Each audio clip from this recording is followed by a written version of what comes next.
सबके सामने, और बाकी जो वहाँ मंत्री और लोग खड़े हुए हैं उनका हंसना ये दिखाता है कि जो है हमारे देश में मुस्लिमों के साथ सरकारें किस तरीके से कृत्य कर रही है। इसका मतलब ऐसा जाएगा ना, कोई और पदाधिकारी या कोई व्यक्ति वो किसी महिला को देखेगा, उसका हिजाब नकाब खींच देगा, मतलब वो कह देगा चीफ मिनिस्टर कुछ हमारा क्या होगा।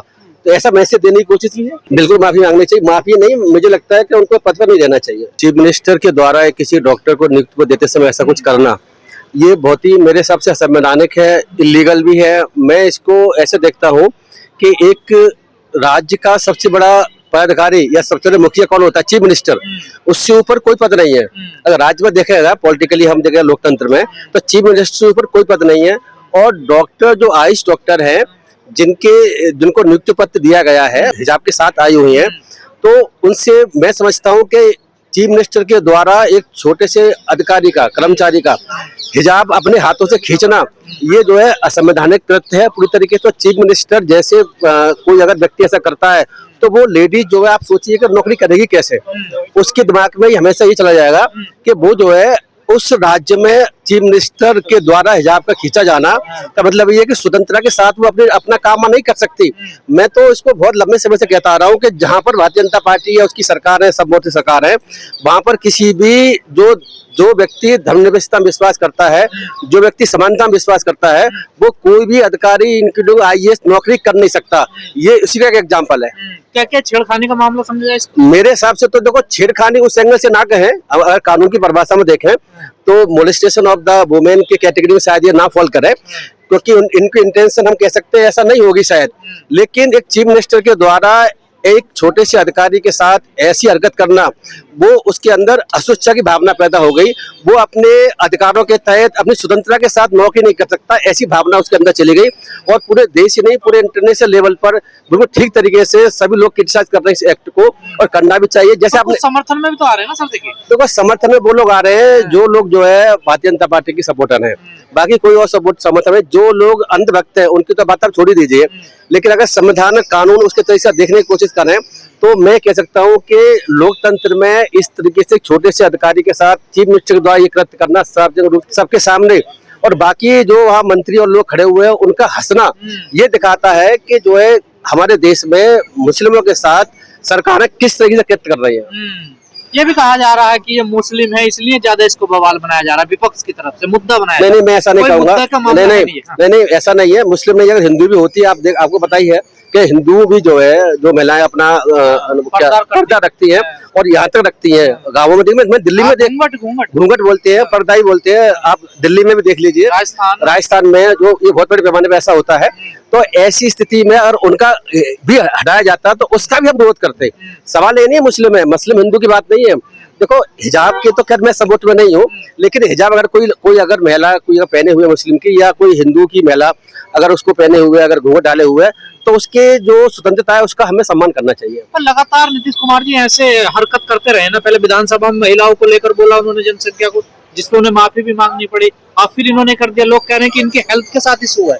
नहीं, ये बात सही है, आप ठीक कह रहे हैं, उनके साथ हेल्थ केयर इशू है। मुझे लगता नहीं है कि उनको चीफ मिनिस्टर बने रहना चाहिए।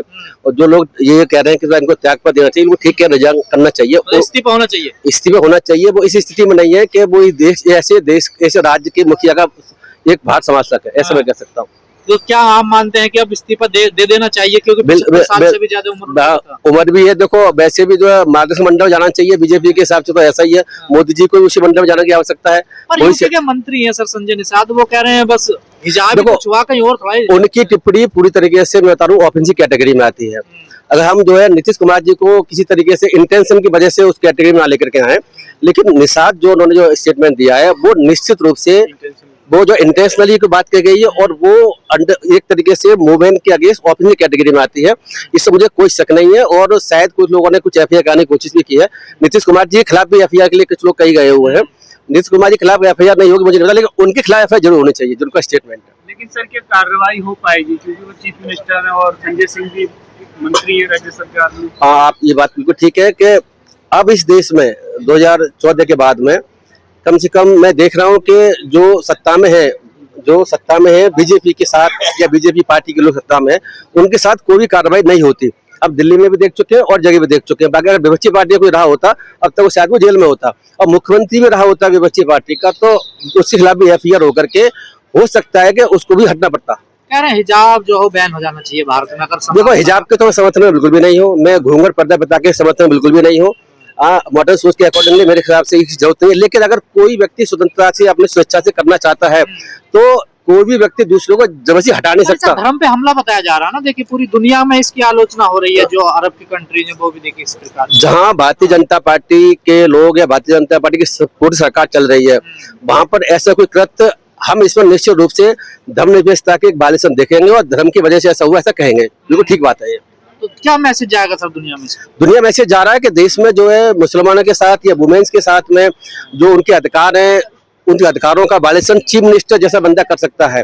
तो ये मैसेज दुनिया में जा रहा है। तो पूरे अलग कंट्रियों में, अरब कंट्रियों में कई जगह मीडिया भी और बाकी और भी लोग हैं उसका कंडेम कर रहे हैं बुरी तरीके से। कुछ समर्थक लोग कह रहे हैं कि इस पूरी घटना को पिता पुत्री के रूप में अभी नहीं ऐसा नहीं देखा जा सकता, पिता पुत्री के रूप में नहीं देखा जा सकता। जहाँ तक मैं समझता हूँ कि पिता को भी अधिकार नहीं है कि अगर बेटी उसका लगाए हुए जबरदस्ती उसका हिजाब खींचते या नकाब खींचते या कुछ भी करते।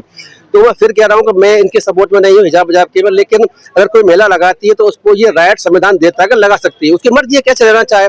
अगर महिला जो है आप देखिए ना कि हिजाब रखे नकाब रखे या कुछ और बनाए या नेकर में जाए किसी और में पहने उसके बावजूद भी उसका राइट है वो कर सकते हैं। और कई लोग कह रहे हैं कि नियुक्ति पत्र देते समय वो देखना चाह रहे हैं मैं किसको दे रहा हूँ, क्या वो असली या कई बार धोखा। उससे देखिए ऐसा है कि अगर चीफ मिनिस्टर जैसा चाहते हैं तो पहली बात तो ये है कि चीफ मिनिस्टर के यहाँ किसी भी एम्प्लॉय का आना वो पहले से वेरिफिकेशन होकर आया होगा, इसमें कोई बात नहीं है। ये सरकारी नौकरी है, सरकारी नौकरी में तो वेरिफिकेशन होने के बाद में पहचान के बाद में आगे आते हैं।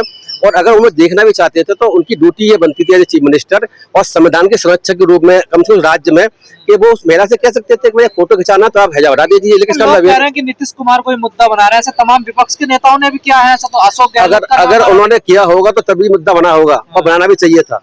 सर इस घटना का क्या प्रभाव देख रहे हैं आप सोसाइटी पे, क्योंकि उन्होंने ना ही तो कोई माफी मांगी है। कुछ लोग कह रहे हैं कि राज्य का मुख्यमंत्री ऐसा करेगा तो छोटे नेता हैं वो महिलाओं के साथ क्या करेंगे। हाँ नहीं देखो आप बिल्कुल ठीक कह रहे हैं। मैं तो पहले कह रहा हूँ कि जो मुख्यमंत्री से ऐसी उम्मीद कभी नहीं की जा सकती जिनकी ड्यूटी है कि उसके राज्य में महिलाएं या पुरुष कोई व्यक्ति हो, किसी भी जाति का हो, किसी भी धर्म का हो, उनकी स्वतंत्रता उनकी जो संवैधानिक अधिकार की ड्यूटी मुख्यमंत्री के पास ही जाती है। आपको जानते ही संवैधानिक रूप से देखा जाए तो उसके बाद में कोर्टों के पास होती है। तो चीफ मिनिस्टर जो ये कृत्य करना बाकी जो है एकदम निंदा का विषय है और लोग कर भी रहे। और छोटे लोगों का सवाल है तो जब चीफ मिनिस्टर ऐसा कर सकता है छोटे लोग तो बड़े आसानी से कर सकते, कोई बात नहीं, और कर भी रहे। जैसा कि आपने बताया वो दूसरे मिनिस्टर है। लोग कह रहे हैं कि इससे समाज में और ज्यादा महिलाओं के प्रति जो इस तरह की हिंसक सोच पैदा होगी। हाँ बिल्कुल होगी। दो इसका मतलब ऐसा जाएगा ना कोई और पैदा दिखा रही है कोई व्यक्ति वो किसी महिला को देखेगा उसका हिजाब नकाब खींच देगा, मतलब वो कह देगा चीफ मिनिस्टर को उसमें हमारा क्या होगा। तो ऐसा मैसेज देने की कोशिश की है। तो क्या लगता है आपको माफी मांगनी चाहिए? बिल्कुल माफी मांगनी चाहिए। माफी नहीं, मुझे लगता है कि उनको पद पर नहीं रहना चाहिए।